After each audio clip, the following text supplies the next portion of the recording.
بسم الله الرحمن الرحيم. أسعد الله مساءكم بكل خير. طبعا هذا اخواني يسمونه الغور عندنا برقل، اهل المبرز والابوه يسمونه فرفخ وهو برقل. طبعا هذا يستوي الحاله. قرب الكاميرا يا مصور، شوف قرب على الذرقل. هذا يستوي الحاله ذرقل، يعني سبحان الله ينبت الحاله بدون زراعه، يعني تبع المياه وكذا والرطوبه يطلع. طبعا الذرقل هذا مفيد، كل اللي عليك طال عمرك تغسله، شاهد يا طول العمر، تاكله لذيذ ذرقل. ها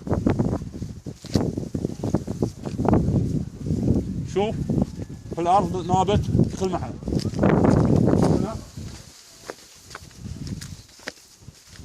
شوف هنا الذرقل، هذا الذرقل، هذا الذرقل ينبت الحاله، مفيد جدا عن السكر والضغط وعن السرطان وعن جميع الامراض.